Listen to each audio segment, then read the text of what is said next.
matagal nyo na po ginagago ang taong bayan.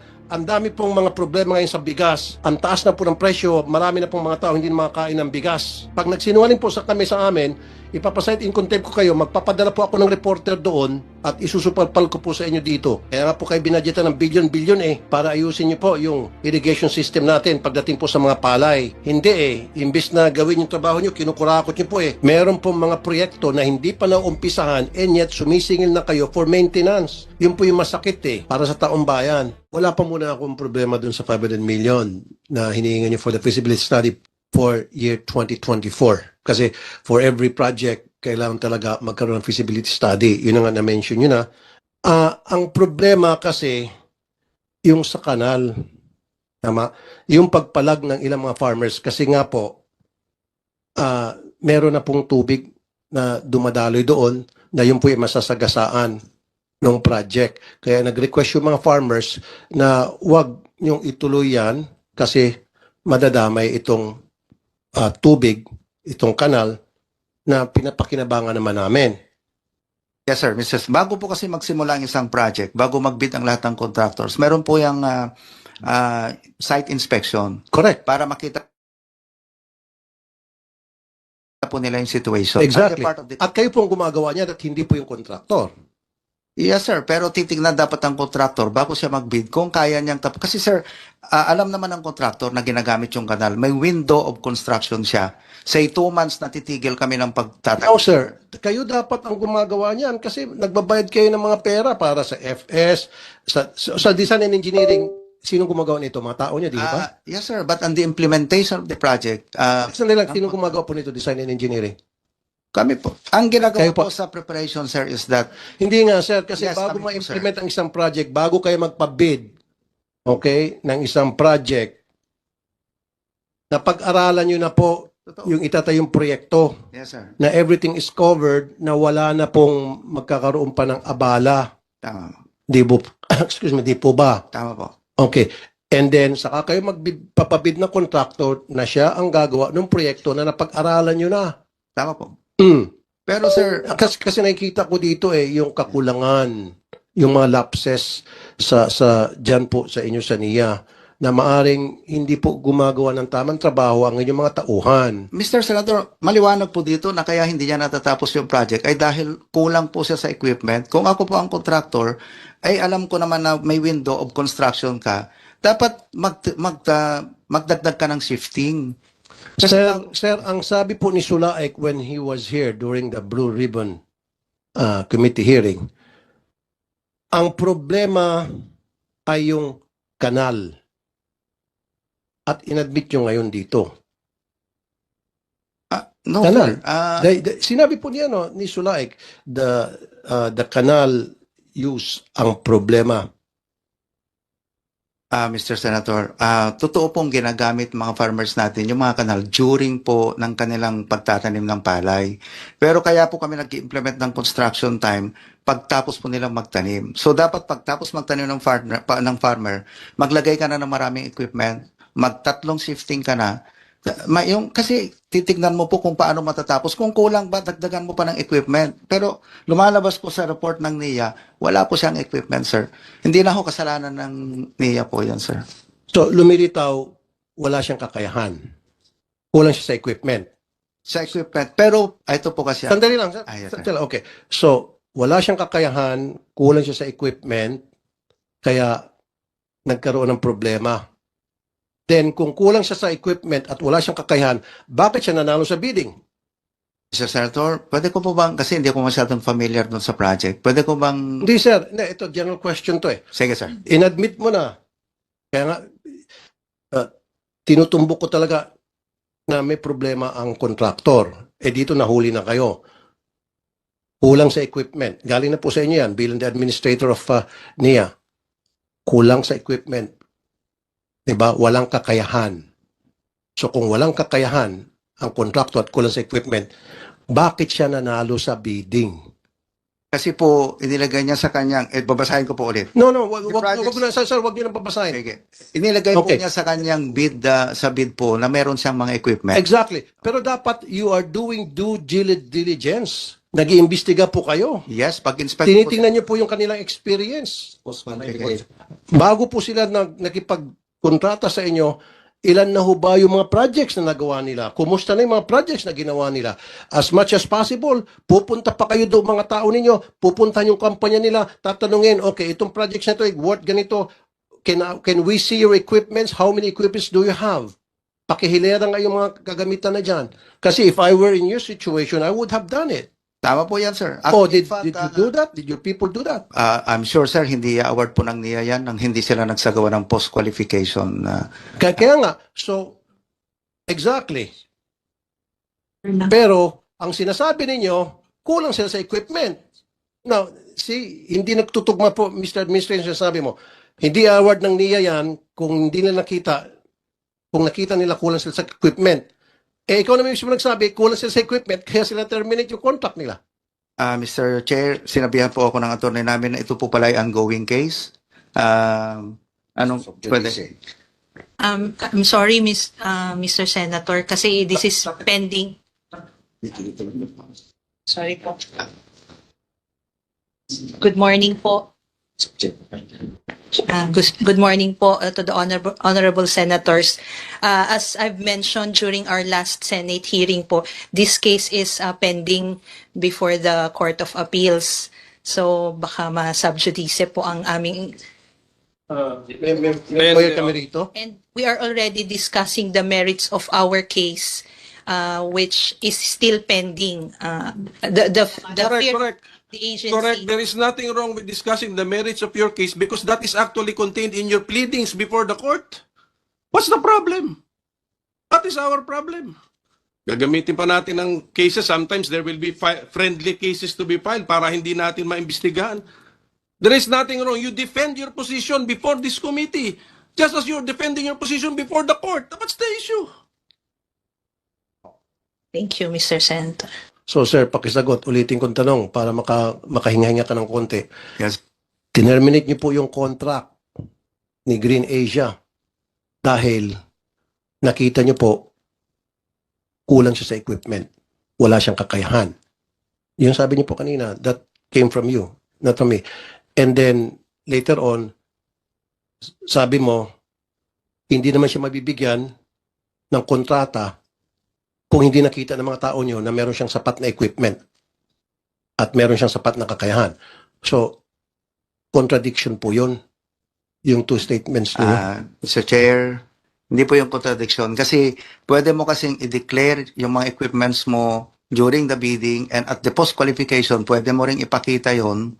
Pero sa actual po na implementation ng project, hindi mo naman siya gagamitin lahat. Ito po ang naging case dito, sir. Nagsabi siya na may equipment siya, in-inspect ng NIA, nandoon, nung actual implementation ng project, hindi naman po niya i-final yung equipment niya na inilagay niya doon sa kanyang bid. Precisely, that's the reason dun sa Blue Ribbon Committee, I wanted to talk to that person and those people na para pumunta rito. Dahil meron silang dahilan kung bakit silang didemanda. Diba? They will not file a case against you. Hindi sila maglalakas loob na babanggain yung gobyerno. Gobyerno kayo eh. Diba? Kung talagang wala sila nakitang problema. Nakakahiya eh.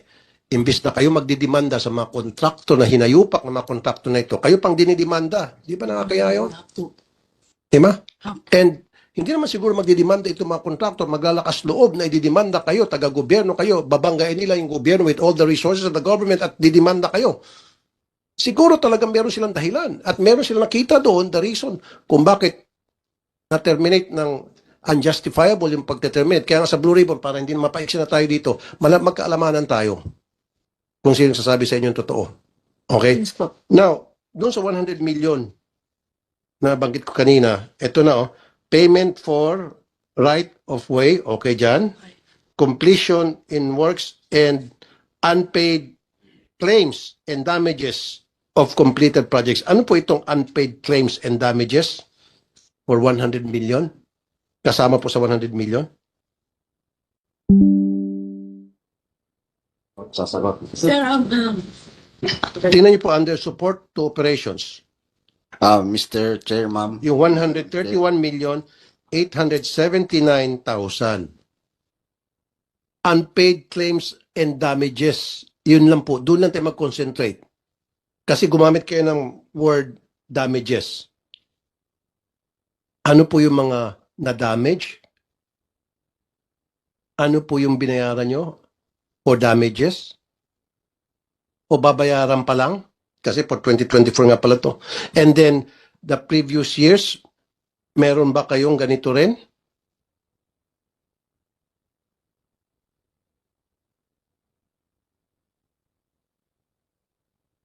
So, lumilitaw, every year, meron kayong inilalaan na budget for damages. 2022, 2023, 2024, 2025. So, parang wala nang katapusan, nagbabayad kayo for damages. And who are these people na recipient ng mga bayad ninyo for damages?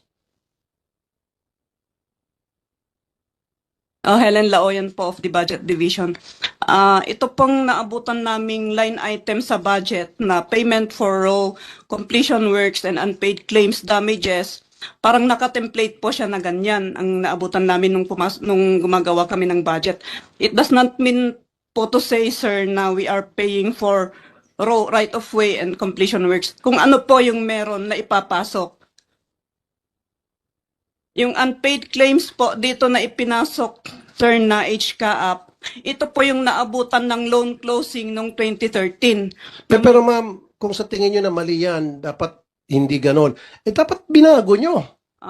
Sige po, O, kasi sir. nakakalito po yan. Parang niloloko nyo po yung Although taong bayan yan.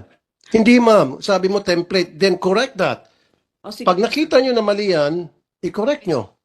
Yes, sir. Sige po, sir. So doon sa sinabi ni Madam Chair, kung right of way ginamit yung pambabayad, give us the breakdown. Give us the breakdown. Magkano yung binayad yung sa right of way, and then yung sino mga taong nabayaran at titignan ko yung pirma noon at pwede namin may counter check kung talagang yun na ibayad. Sige po, sir. Okay po. So, right of way ito. Yung iba, sir, may right of way. 75. Okay. Yung 25, yung Nipisakan sa Region 8, Leyte. so ibig sabihin every year Tatlong sub-projects po yun. nag-iwalay Hagbay, kayo Bulaw, ng line item dito para pambayad doon sa mga kontraktor na nakaligtaan yung bayaran. Kasi every year meron po eh. Ito eh. ito lang po, sir. Okay, so last year bigyan nyo kami ng listahan ilan doon sa right of way at ilan doon sa unpaid claims. Yes, sir. Okay po. Kasi hindi dapat nangyayari ito. Dapat once the project is completed, paid off na yung mga kontraktor. Bakit habulin nyo later on? Ay, hindi pa pala nababayaran sila. Kaya hingi tayo Loan class. budget sa gobyerno, panibagong budget para pambayad doon sa mga nakumpleto nila na hindi pa pala sila bayad. Yes, sir. Loan po kasi yun, sir. Yes, sir. Mr. Chair, Ano po? That was a loan po, sir, yung HCAAP na naabutan ng closing. Loan? Ano po? Naglo-loan po yung kontraktor? Hindi po, sir. That was a loan of the government, sir. Naabutan lang ng closing ng loan. So loan, hindi kontraktor. Opo. Kasi no last hearing natin, ang sabi niyo po, pending approval for the continuation of the Phase 2 project by NEDA. So kung pending approval pa by NEDA, yung continuation of Phase 2, yung sinabi ko pa kasi Madam Chair, yung NEDA na kailangan maaprubahan muna bago sila humingi ng additional budget para dun sa balog-balog. And yet, dito sa 2024, they're asking 261 million. Naaprubahan na ba ito ng NEDA? Kung naaprubahan na, give us a documentation na NEDA's approved the continuation of the project. yes, sir, nasa NEDA pa po, sir, yung aming request. Nasa NEDA pa. Kung nasa NEDA pa ang request at hindi pa kayo sigurado kung ma-approve o hindi, ba't kayo humingi na agad ng 261 million? Ang anticipation po kasi namin, sir, is ma-approve ito eh. Dahil para naman, pa-explain po lang natin.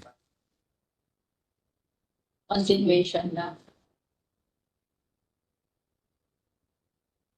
Kasi po, paano kayo nakasiguro na ma-aprubahan unless kung meron kayong mga kaibigan, meron kayong mga source doon sa NEDA na nagtimbre sa inyo, ma-aprubahan na yan, go ahead na.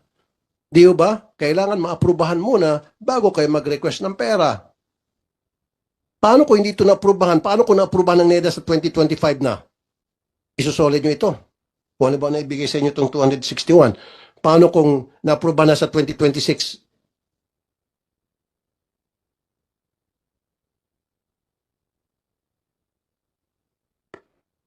Ma'am Chair, Honorable Senator, yung pong 261, sama-sama po na, sama-sama na lahat yung pagkagastusan dun sa merong restoration ng mga existing irrigation canals Sa na may Balog-Balog. opo, sa service area ng Balog-Balog. At meron din pong mga bagong kanal, mga extension ng mga dating kanal, which we consider bago. Yung extension po ang sinasabi kong mga bago. Then give us a list. Bigyan mo Ah, kami ng list at saka breakdown yan. Yes, sir. And with pictures. Yes, sir. Yes, sir. We will be furnishing you Okay. on data. Sige, I need a list of that. Now, repair and maintenance. Nung last hearing natin sa Blue Ribbon, ito po yung malaking question ko. Maraming mga proyekto na abandonado na o hindi pa nagagawa and yet sinisingil na ang para repair and maintenance doon. Now, give us a breakdown of these 5.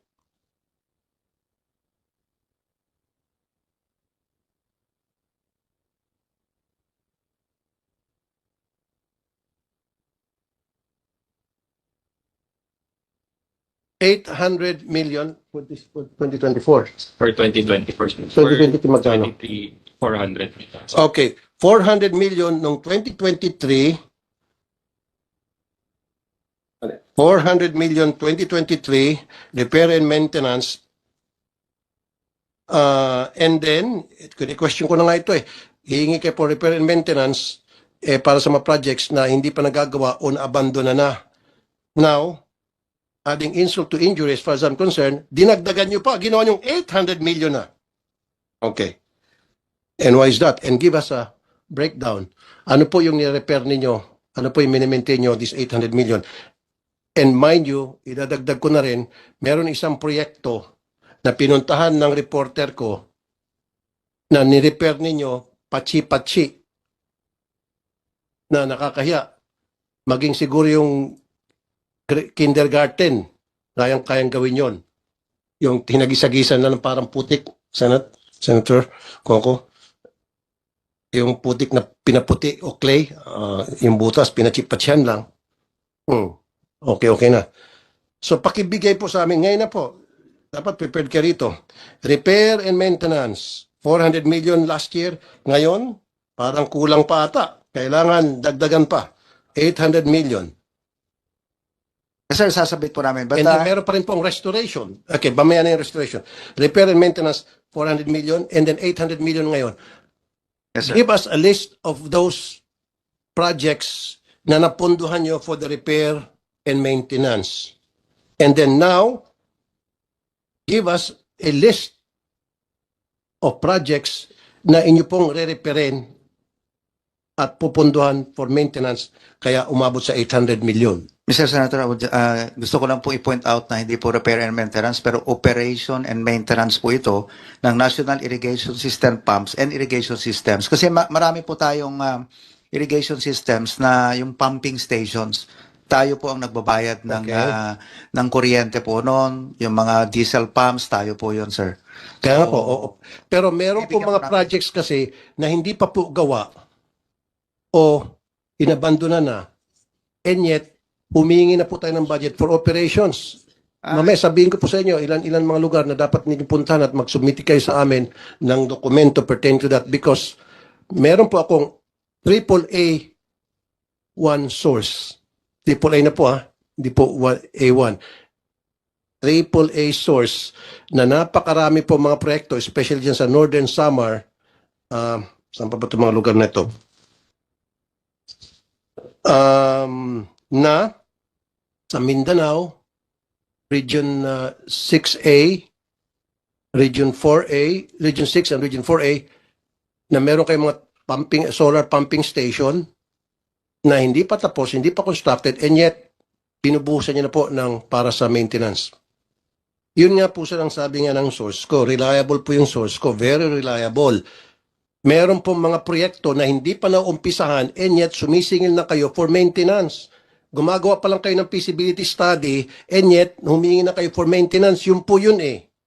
Yun po yung masakit eh. Para sa taong bayan.